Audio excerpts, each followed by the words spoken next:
ఉద్యోగ ప్రయత్నం చేస్తూ ఉంటే దానికి ఏమన్నా పరిహారం ఇస్తారా మీరు?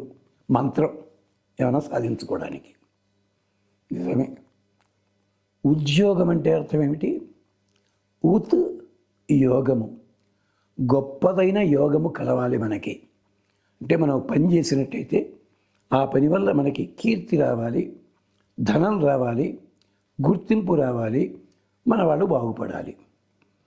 ఇప్పుడు ఉద్యోగాలకు వెళ్తున్న పిల్లల్లో ఎంతమంది ఇంటర్వ్యూ దాకా వెళ్ళేలాంటి జ్ఞానం సంపాదిస్తున్నారు? వాళ్ళకి ఎంతసేపు కూడా పుస్తకాల్లో చదివిన చదివే తప్ప అది మస్తకంలో చేరి ఎలా ఉండాలో చూసుకోవటంలా. ప్రయోజనం ఉందండి. అంచేత ముందు దాన్ని చదువుకొని జాగ్రత్తగా. ఇప్పుడు మీకు మంత్రం చెప్తాను. ఏమిటిది?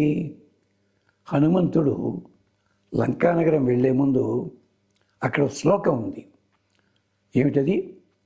తతో రావణ నీతాయా సీతాయా శత్రుఘర్షణ ఏష పదం అన్వేష్టం చారణ ఆచరితే పతి. రావణాసురుని చేత తీసుకుని పోబడిన సీత ఎక్కడుందో తెలుసుకోవడం కోసం హనుమంతుడు ఈ 100 యోజనాల దూరమైన సముద్రాన్ని దాటడానికి నిర్ణయించాడు. తన పూర్వీకులు ఎలా దాటగలిగారో ఈ 100 యోజనాల సముద్రం, అదే మార్గంలో వెళ్ళదలుచుకున్నాడు. ఈ శ్లోకాన్ని చదవండి, మీ ఆలోచనలో మార్పు వస్తుంది, ఉద్యోగం వచ్చి తీరుతుంది. ఎన్నిసార్లు చదవాలండి? 108 అయితే మంచిది. ఓపిక లేకపోతే 27 సార్లు ఖచ్చితంగా. ఎంచేతంటే దాంట్లో 4 లక్షణాలు ఉన్నాయి. ధృతి, దృష్టి, మతి, దాక్ష్యం. నేను చేరగలను, దృష్టి ఉంది, ఏకాగ్రత. ధృతి, ధైర్యం ఉంది. మతి, మధ్యలో తేడా వస్తే నిలబడగలను, అది దాక్ష్యం, నేర్పరితనం ఉంది. ఇది ఈ శ్లోకం వల్ల ప్రయోజనం. 2 అరటిపళ్ళు నివేదన. లేదంటారా? ఇంకొకటి కూడా ఉంది శ్లోకం. ఇది సీతాదేవి హనుమంతుడితో చెప్పిన మాట. ఏమిటంటే, త్వమస్మిన్ కార్య నిర్యోగే ప్రమాణం హరిసత్తమ హనుమన్ యత్నమాస్తాయ దుఃఖక్షయకరో భవ. నువ్వు ఏం చేస్తావో తెలియదు, నా దుఃఖాన్ని తొలగించు అంటూ సీతాదేవి ప్రార్థించింది. ఈ శ్లోకం కూడా మంత్రశాస్త్రము ఉద్యోగ లాభానికి చెప్తారు. మళ్ళీ త్వం అస్మిన్ కార్య నిర్యోగే ప్రమాణం హరిసత్తమ హనుమన్ యత్నమాస్తాయ దుఃఖక్షయకరో భవ. ఇది ఈ 2 శ్లోకాలు కూడా వీలైతే 2 చదవండి. 108 లేదా ఒకటైనా చదువుకోండి.